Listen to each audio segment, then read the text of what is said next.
Welcome to another In Wheel Time podcast, a 30-minute mini version of the In Wheel Time car show that airs live every Saturday morning, 8 to 11 a.m. Central. It's the In Wheel Time Car Talk Show. Just ahead, the boys are back together in the studio. We talk to Consumer Reports about inaccurate window sticker fuel numbers. Oh. We also have the stories making Automotive News Headlines this week, and one of the things that we didn't get to in our last segment was the events calendar, and Conrad's going to weasel that in this half hour. Howdy, and welcome to the show. Along with Mike Out of This World Mars, King Conrad DeLong. We need more Jeff Zekin. I'm Don Armstrong. Glad you could join us today. And also joining us right now from Consumer Reports is Jeff Bartlett. Jeff, good morning to you, sir. Hi, good morning, gentlemen. It's great to have you with us. Thanks so much for getting up and joining us today, because we got something important to talk about. The Consumer Reports always has these very interesting research numbers, if you will, trying to find out really what's accurate, what's not, along with ratings of cars and how well they do. Trucks are included. And I thought it was a pretty interesting story about the inaccurate fuel cost estimates on window stickers, and especially with the cost of fuel these days, although thank goodness it is starting to come down a bit. But we're just going to use a number that was pretty common around these parts not too long ago, just a few weeks ago, $5 a gallon gasoline. That's a lot of money. And fuel costs, as everybody knows, have gone up. And Consumer Reports being up in Connecticut was probably closer to $6 a gallon, wasn't it? It wasn't quite that high, but we certainly were starting to get concerned when it crested $5. Yeah, no doubt about it. Man, and I think that a lot of people that are buying cars actually look at the fuel ratings on the window sticker, and some of them aren't quite as accurate as you'd want them to be in the real world. How do you come up with these fuel ratings that appear on window stickers? Well, the fuel economy ratings are provided by the EPA. So all vehicles that are sold when new are run through a fuel economy test that's it's in a lab simulating different driving scenarios. Very sophisticated. And what it does is it comes up with a figure for city and highway fuel economy, and then they combine it for an overall figure. The methodology for this has evolved over the years and is actually quite sound and a great means of communicating and helping the shoppers compare vehicles.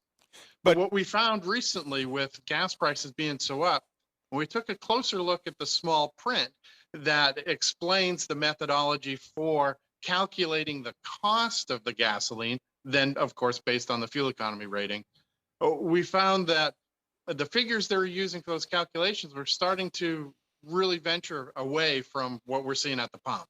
And how did that happen? Well, it happened, it was engineered that way. It happened because of the methodology they use. So the EPA has come up with a system that worked great up until gas prices became highly volatile.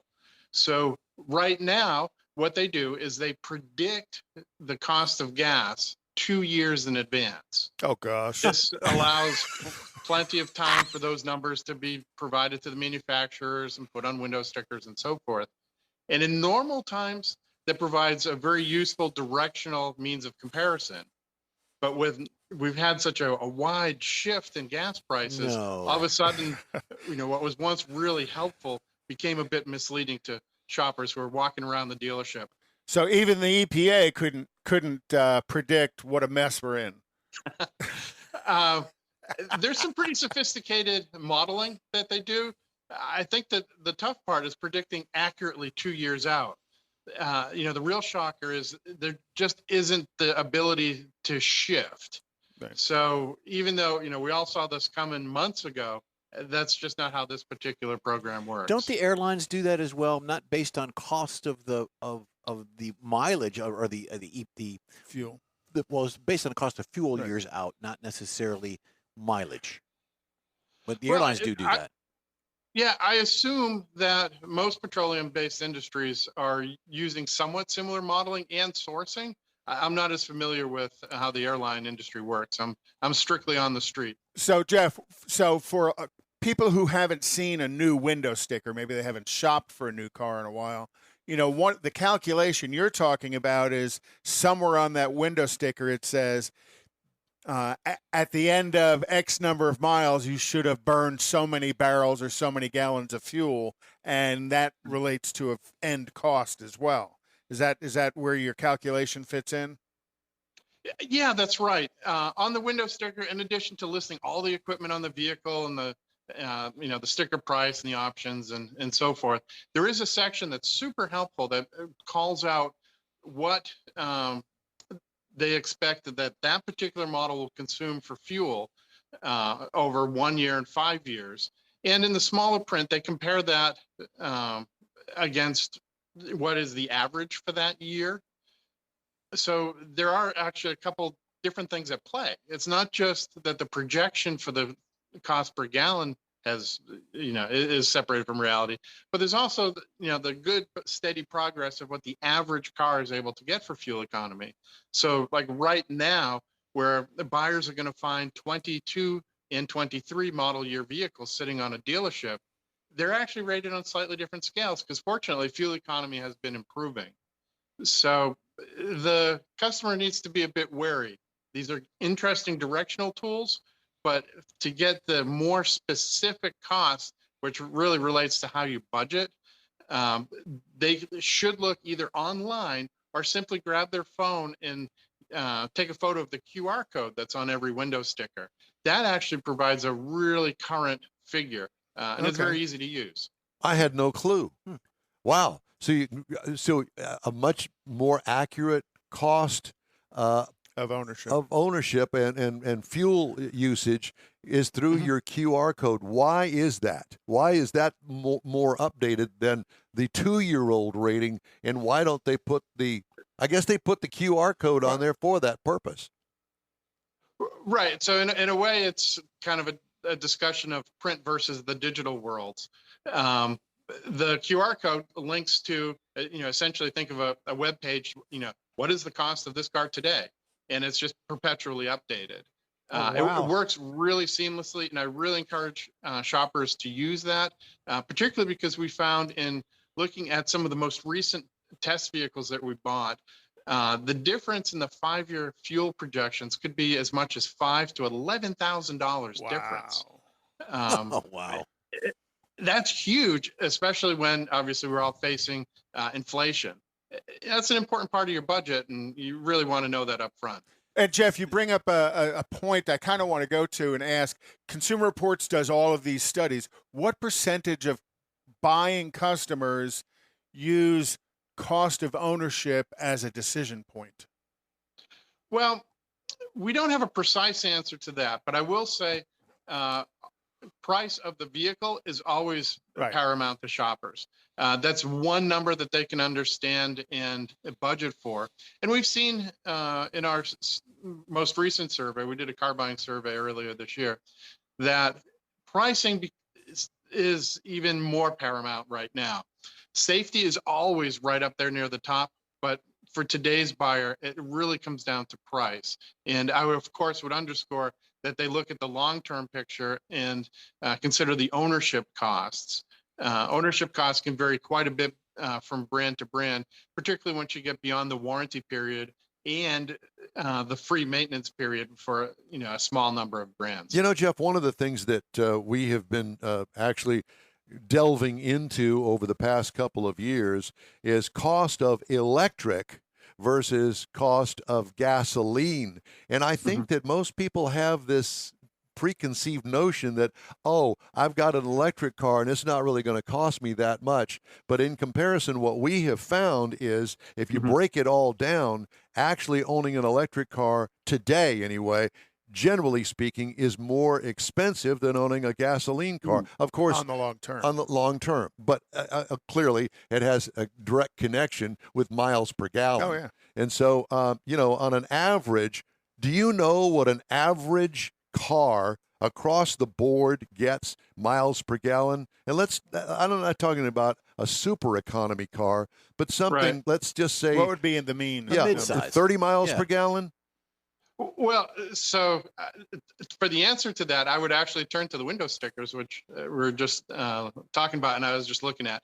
The EPA says the average new car last year was 22 miles per gallon, and this year is 23. Now, of course, that's factoring everything from a small compact car to something that's more performance oriented. Right.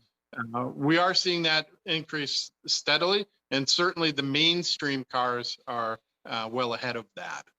I think it's very interesting, and I've said this on our show before. I have a 21-year-old Corvette, and if I want to, and I pay attention specifically about how fast I'm going, and I did a recent road trip that I got 30 miles per gallon out of a 5.7-liter V8 with a 6-speed manual transmission. Now, granted, it was rare that I went over 65 miles an hour, mostly about 60 miles an hour, but that's a 21-year-old car that I got 30 miles per gallon, and it's a V8 that's got 400 horsepower. Yeah, Corvette was always very surprising with that. It comes down to, very high overdrive gear combined with an engine that's just putting along at idle at highway speeds. For many years, they've done, performed wonderfully in terms of fuel economy. I had one a little bit older than that and could probably still at least match today's average. Yeah. So one of the other things to ask is, in follow-up with Don, is your problem with the projected cost of fuel in this calculation being 2 years off. Are you also making that same ownership cost calculation on electric, and on the electrics, is that math calculation off as well? Well, so electric is a whole different world. Consumer Reports did a very deep study on that a couple years ago and found that looking at the entire picture, the electric cars were going to cost less to own. And a big part of that was on the maintenance side. But the equation's a little bit complicated for some buyers because, of course, the purchase price matters. So you want to make sure you're comparing comparable vehicles. You're factoring in appropriately the tax credit, whether it's available or you're even eligible for it, and being realistic about how you're going to charge it. A lot of things I've seen online have looked at electricity being a lot less expensive per kilowatt hour than at least we pay here in Connecticut. And an element that I often don't see reflected too is depends how much you're charging at home, off peak, versus are you using DC fast chargers and public charge stations where you're going to be paying a premium for the electricity. But we're solidly in the camp of comparable car to EV. The EV is going to be much less to own over time. When they do the calculations for the future market of the price of the gas, do they take a high number and then maybe a middle number and maybe a low number and do 3 different calculations just in case the price varies from what was? Well, they're only publishing a single number. I can't speak to what goes on behind the scenes, but based on other studies I've seen from the Energy Information Administration, I'm sure it's extremely sophisticated. They do some great modeling, and really it comes down to the world's become quite a dynamic place. It'd be hard, I think, for any of us to predict within, 25 cents what fuel would be a couple of years from now. And particularly after the last few months that we've had with fluctuations in it, because if they came up and said, well, we use this price and we use this price and we use this price, you're not going to make everybody happy. Somebody's going to say, well, it would benefit me if you use this price, so why didn't you use it? Well, what I'm saying, Mike, is that you have 3 different options. Yeah, you give them a range. Yeah, in case, we projected $2 a gallon and it's 4. But this is government work. They don't have to be right. They don't have to be accurate. I forgot. Oh, man. Yeah, there's that factor. Jeff, it's great to talk to you. Thank you so much for joining us today. Where can we get more information on the subject? Well, you simply go to cr.org/cars. We've got a lot of information on not only vehicles that we've tested, but also tips on how to save on fuel. Jeff, you're a champ. We thank you so much for joining on us on a Saturday. Thank you. Thanks, great guys. information, and hope to talk to you again soon. Sounds good. Thank you. Thank you. Gosh, I love talking to those guys. Yes. They make me feel dumb. Real dumb. Exactly. All right. We skipped one of Conrad's Event calendars. big to-dos, and that's the events calendar that we try to get to every week. Well, this week is the Jeep Kima monthly meetup. The cruise in only, it's all free down at the Voodoo Hut in Kima. Also tonight at 5 p.m., Rudy's Bumpers and Barbecue on the Rudy's Barbecue on Tomball Parkway, and that again that starts at 5. And they're going to be bringing kids and their big wheels and stuff. Oh, very cool. And letting them drive. They have a dedicated area for them to drive around and have fun, which is always kind of neat. And then 7 o'clock tonight is the cruise in at Octane and Iron, and that is Octane and Iron. Octane. Everybody's That's a got to new one. find their own. I love that. pattern. That's cool. And that's at 7300 West Greens Road in Houston. And then hot nights and cool times in the cruise in Brenham, Texas, at the Alamo Street Theater. So and that's trying to range out a Broaden little it out, bit, yeah. And then Wharton Cruise Night is weekly, as is Nifty 50s is weekly up in the Woodlands. And then the Kima Car Meet is every Saturday night at 6 p.m. in Kima. Very cool. Nifty 50s has been starting at 4 o'clock. It's so funny. 10 years ago, you'd have never had all of these options that you do now. No, exactly There's right. a handful of guys that would get together in various places around town, and that was about it. Now, listen, it's almost 7 days a week. I know that Something going on. Yeah, our friends down at Hot Rod Tour of Texas, they've got a deal once a month at the Dairy Stop or whatever it is down there in Dairy Victoria, freeze or something. something Derriere. like that. And it what? Nothing. Derriere. Derriere. I like. Stop at the Derriere. Yeah. And I mean, they've got one down there. I thought, well, that would be fun. It's an hour and a half for me to drive down there. Yeah. That's not going to work during a weeknight for me, but they're everywhere. So all you got to do is And it's good because they're all around the city as Yeah. well. So if you're interested in going to one, and many of them are free to get in. And you mentioned that, in the early days, this guys wanted to get together with the guys, just kind of network, man cave kind of thing. It was kept kind of close. it was, And- yes. And, we don't want new people in here and just there yet. may have been some street racing going Yeah, on. it could have but- been. Maybe. No. Yeah. Are you And then the club serious? So Yes. now And- today, that is not part of No. these meets and stuff. And It's come check out No, your if you friend's want to car. go, if you wanted to go drag racing, take it to the track. And then you have with Baytown is still open for that. by the way. Yes, Dale it and is. Raymond. Look at them. Yeah, look at them. We talked about this before we went on the air this morning. Did you happen to see the new Cadillac that debuted yesterday? I saw it. The This is a while ago. Cadillac Celestique. Eek. Yeah, $300,000 hand-built Cadillac, standard of the world. It's pretty cool. So everyone send me $1. We're going to Send start it a to me. We're gonna GoFundMe. go Yeah. for Jeff's. You and Soupy Sales. So they're looking back and forward in creating what it says will be the brand's most advanced vehicle ever. Hand-built Celestique show car introduced yesterday. Previous Cadillac's vision for advanced electric vehicles. It's engineered and designed to place the brand equally alongside the latest luxury EVs from startups such as Lucid and longtime rivals Mercedes-Benz and Audi. It features 5 high-def advanced LED interactive displays, a 4-panel smart glass roof, and Ultra Cruise, General Motors' next-generation hands-free driver assistance technology that goes beyond highway driving. Cadillac plans to offer Ultra Cruise on the Celestique production vehicle. The production car, built by Cadillac as the standard of the world, remember that line? Bring that phrase back. Yeah. Will be custom commissioned, meaning many features and materials such as knobs, color trim, seating, and even headliners will be available from a menu. It's scheduled to go on sale late next year, forecasters say.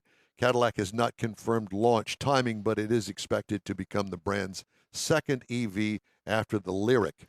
When developing the low-slung electric car, designers and engineers drew inspiration from early Cadillac sedans, such as the V16 powered models of the pre-war era and the hand-built 1957 Eldorado Brougham, or Brougham. as I call it, the Brougham. Brougham. Yeah. So really, and saying it's Mercedes and Audi I'm thinking this is more on the line of Bentley and Rolls-Royce, where you can say, hey, I want a lime green car with a bright orange interior and yellow wheels. I mean, you could, but that's the custom. That's the customization that they're trying to offer. Very but much there's not Rolls Royce. Yeah, there are not very many on this Cadillac. There's what? Just four options, four custom options. Whereas Ferraris and Bentleys, there's I think infinite. There's more than you read off. It's what's available on the market, and they're supposed to be able to. The way I read this, and they're supposed to be able to deliver that. Yeah. So this isn't like ordering from a small menu. This is what's available on the market, and they will custom build. More along the lines of what you would get at a Rolls-Royce. Exactly. Or a Bentley. Gotcha. Yeah. But without the stodginess. I mean, I don't know whether you can see that or not, but you can go online and look it up today. We didn't pull it up on one of our video feeds, but it's called the Celestique, the new flagship EV that's coming from Cadillac. Spell that. CELESTIQ. ILLAC.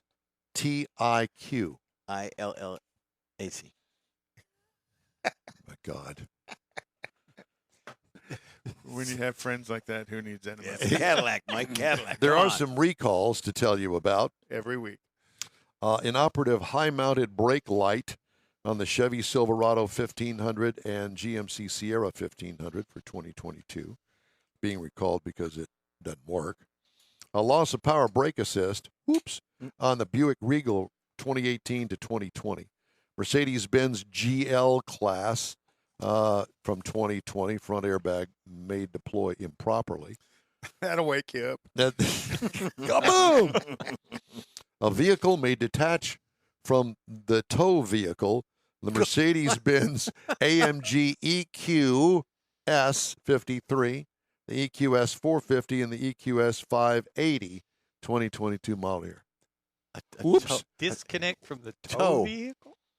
Well, We got a breakaway tow hitch? if you look at most, I'm going to say every European car, on the front bumper somewhere, there's this little Like a color-coded hook. square. Yeah. You pop that out, and That's where you can hook a tow hook inside of it to tow the vehicle. That's on every European car. It's like pulling up on a rollback. Right. And Yeah. I imagine what's happening is the eye bolt is pulling out of that. So while they're towing your $100,000 Mercedes with a strap down the Yeah, but who does that? I mean, I would think. And then all of a sudden your car comes around the other side of you. Martha, is that? Wait a minute, that you looks got one like just our like car. that. Wait a George, you minute. just didn't get the recall done. Oh my gosh, there's nothing in the rearview mirror. Martha, what's happened? Doesn't that look like your mother-in-law? So I imagine that's what this tow hook is, this towing device is about. Loose electrical connection may cause an engine stall in the Subaru Outback, the brand new one. Toyota 4Runner being recalled 2020 to 2022. Incorrect load carrying capacity label. That's, again, when we talk about safety. Does anybody pay any attention to that? Nope. Do you? Nope. Nobody pays attention to that. Well, the guy at Discount Tire does when he puts air in your tires. Let's hope. Let's hope. God. Engine compartment thermal event risk. Uh-oh. Ford Escape, Maverick, and Corsair from Lincoln 2020 to 2022. Subaru Legacy Outback 2020 to 2021. Drive chain may break, causing the loss of drive power. The chain. Is it chain driven? Well, within the CVT, I'm assuming this is within the CVT transmission. It may be, there may also be a chain inside the transfer case. Well, all I can think of is my bicycle. Probably The bicycle chain is broken. the same philosophy. John Deere with a PTO on the back. Yeah. Yeah, that's it. Okay. Well, production and supply are still wild cards for the rest of 2022. Lower than expected U.S. light vehicle sales in the first half of 2022 reinforced the damage and unpredictability of the global microchip shortage that has plagued the industry for more than a year. Automakers sold 6.8 million new vehicles for the first 6 months of the year, down 18% from just a year earlier, according to Automotive News Research and Data Center. Virtually every automaker except Tesla experienced a year-over-year sales drop in the first half of 2022. For the most part, the person said the rate of vehicle production hasn't changed much from late last year as automakers and suppliers struggle to get parts. June marked the 6th consecutive month with output stuck between 1 million and 1,000,001 vehicles. Automakers have been affected differently. Well, drive around out on the streets and take a look at the lots. I don't think that we'll ever see lots full of new cars ever again. Not for a long time. I've got 1,000 vehicles in inventory. Come by for me today. That's a day gone by. And now they're saying new vehicles delivered every 2 weeks. Yeah. And, that's the new mantra. Well, and being in the car business, it's because so many people are buying them, ordering them ahead of time. So as soon as the truck gets there, maybe it's got 8 vehicles on it, and one is going into inventory, and the other 7 are all pre-sold. Yeah. Maybe one's going in inventory. Yeah, maybe it's one. like watching fireworks. Ooh, when the truck pulls in and everybody's wanting to buy it. Well, the one that's going into inventory, there's 7 or 8 salespeople are calling people saying, "Hey, I got a white one with, green interior." You got 5 minutes to get right down here. Yeah, first come, first serve. And that's really what the market's changed. That's what the business is. Well, I can see some of these car dealerships with these huge lots. All of a sudden, now there's going to be a Jack-in-the-Box spring up out there in what used to be the used car lot. Yep. Well, that's good. I like Seriously. Jack-in-the-Box. I mean, they've got all this concrete out there that's not being Sell used. bits and pieces of Food trucks. Food trucks. Food truck part. Exactly. You guys don't eat off of food trucks, do you? No, we don't. But I do. I do. I will tell you that there is a new thing that I posted on my own personal Facebook page. Somebody came up with a brilliant idea. Instead of having ice cream trucks go by, turn them into margarita trucks. It'd be the new adult Frozen margarita frozen trucks. margaritas. Well, I mean, if you want them on the rocks, we got that No, too. they need to be frozen. That way, frozen, way it's consistent. Yeah. Okay. It's like you just get an Reduce icy costs. machine. Yeah. Yeah, just get it in a snow cone cup and be I happy. can see it now. I can see Don running down the street with his $10 Wait, going, "Hey, I need one. I wait. need one. I need one." Exactly. You can break a heel. In-Wheel Time Car Talk Show continues after this. Get out the permanent marker and write on your wall calendar the next Tailpipes and Tacos Cruise-In, Saturday, September 17th, 2022. It's the fall edition of Tailpipes and Tacos at the Loopy Tortilla in Katy, 8 to 11 a.m. It's the only place cruisers compete for Loopy's Chili Pepper trophies and other prizes. There's no charge to enter your vehicle for Best Hot Rod, Best Classic, or Best Modern Classic. Tailpipes and Tacos is Houston's coolest and most unique cruise-in and is your opportunity to see the best hot rod, show cars, classics, and resto mods. And get Loopy Tortilla breakfast tacos with adult beverages. There's no entry fee, and cars will automatically compete for those much sought-after custom Loopy trophies and other prizes. It happens at the Loopy Tortilla Tex-Mex in Katy on the Grand Parkway at Kingsland Boulevard, just south of I-10. It's Tailpipes and Tacos Fall Edition, Saturday, September 17th. The In-Wheel Time Car Talk Show will be there too. Celebrate the beginning of fall and the return of the Tailpipes and Tacos Cruise-In, Saturday morning, September 17th, 8 to 11 a.m. We'll see you then, weather permitting. Want to take a minute to tell you about Gulf Coast Auto Shield, a Houston detail company like no other. Gulf Coast Auto Shield offers paint correction services that'll give your car, truck, or SUV a like-new shine. Afterwards, you'll want to protect it with a professionally installed nano-ceramic coating or protection film. Worried about your very expensive windshield getting damaged, broken, or cracked? Let Gulf Coast Auto Shield install Exo Shield, a windshield protection film. Give John Gray a call today or check out their website, gcautoshield.com. Hey, whether you own a new, ultra-expensive, exotic, or a 5-year-old Suburban, Gulf Coast Auto Shield will help keep your investment looking like the day it rolled off the assembly line. Gulf Coast Auto Shield is conveniently located on the South Sam Houston Parkway, just south of I-69, the Southwest Freeway. Meet the staff and check out all of their services online right now at gcautoshield.com. The In-Wheel Time Car Talk Show is now part of the iHeart family. Now you'll have access to 24/7 Car Talk anytime you need a fix. Just download the iHeart Radio app and ask for In-Wheel Time Car Talk, and there we are. Be sure to save us in your iHeart library for instant access. No matter where you are, you have the best Car Talk Show right on your PC, laptop, or mobile device and never have to worry about finding us again. Of course, you can always get access to our video and audio streams via InWheelTime.com and your favorite podcast channel, and all of this is free to you. From the iHeart Radio app, you'll not only hear our Saturday morning live show, but the best shows of the past, updated weekly. Never miss a minute of up-to-date new car reviews, pre-owned reviews, Conrad's Car Clinic, informative interviews, automotive news, and the most fun car talk show on the planet. Just download the iHeart Radio app, search for In Real Time Car Talk, save it to your library, and with a tap of the icon, you'll be in touch with your favorite Car Talk team. In Real Time Car Talk, streaming now on iHeart.com/In Real Time Car Talk. That's it for this podcast episode of the In Wheel Time Car Show. I'm Don Armstrong, inviting you to join us for our live show every Saturday morning, 8 to 11 a.m. Central on Facebook, YouTube, Twitch, and our InWheelTime.com website.